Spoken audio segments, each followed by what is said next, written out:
It's a beautiful day for some learning. Today, Georgie and I are going to be talking about the importance of biomedical engineers and their role in establishing patient safety through their work with healthcare professionals.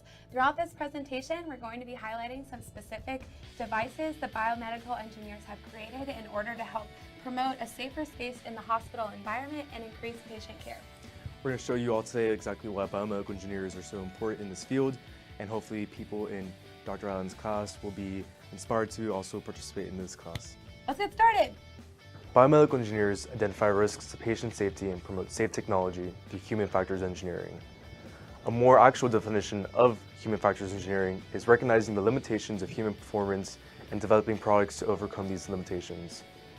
A specific example of this is what we have right here with the oxygen flow meter. So nurses in the clinical space will have access to all this oxygen inlets and outlets for patient care, but biomedical engineers are so crucial to explain exactly the fundamental mechanisms of how this works so that nurses are more aware of exactly how they administer oxygen.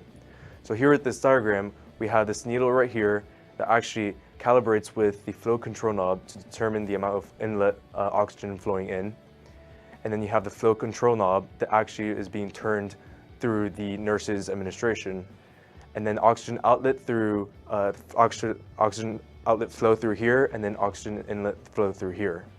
So essentially this is very crucial for nurses that are administering any sort of oxygen to patients, so they know exactly what the patient care is, and they can be a lot more precise and accurate.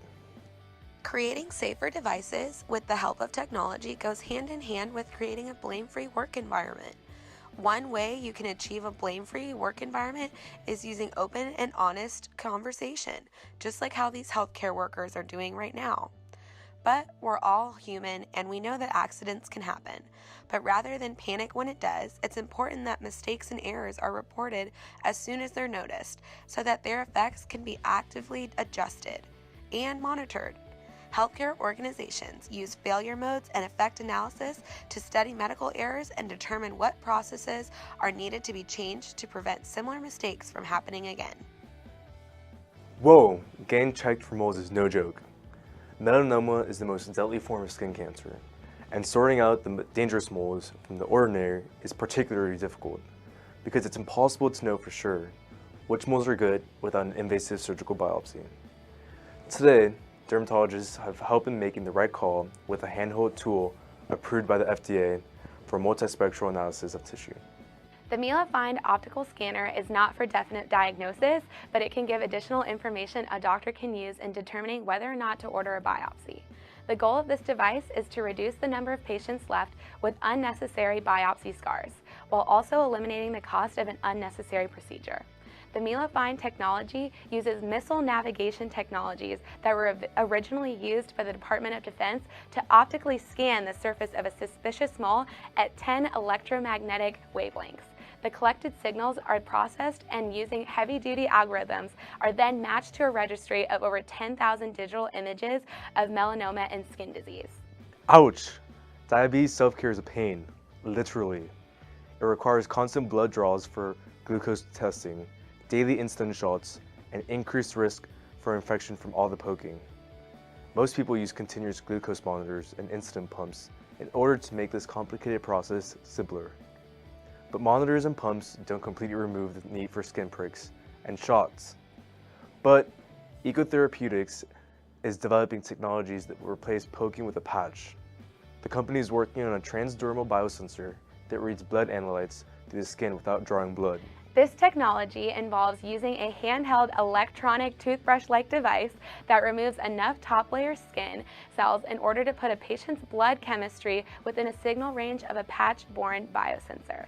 This sensor collects one reading per minute and then sends that data wirelessly to a remote monitor, which triggers an audible alarm when a level goes out that doesn't match a patient's optimal range.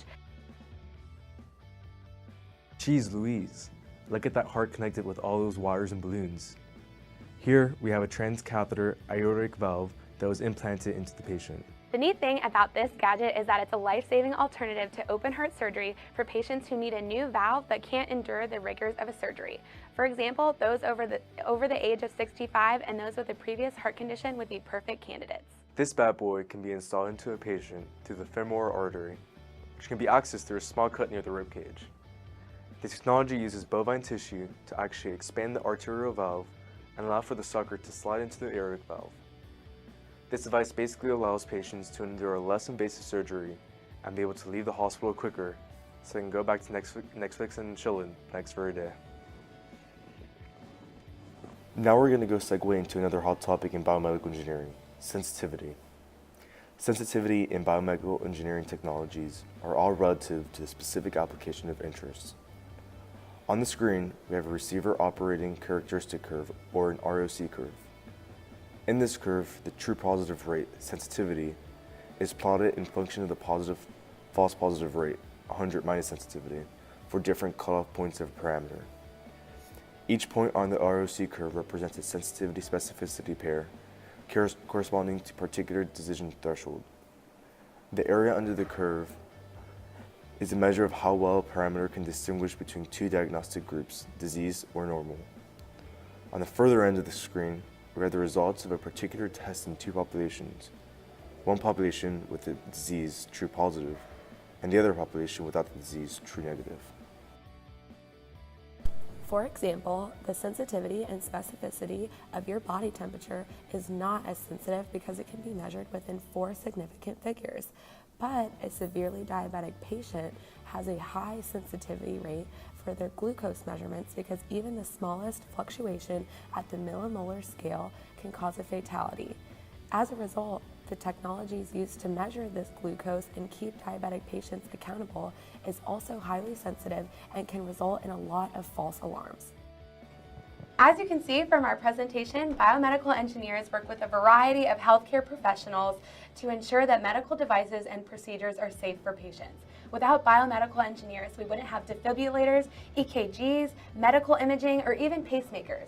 Biomedical engineers help close the gap between engineering and medicine to create innovative solutions to help patient care. You hear that in the back, young biomedical engineering student? Yeah!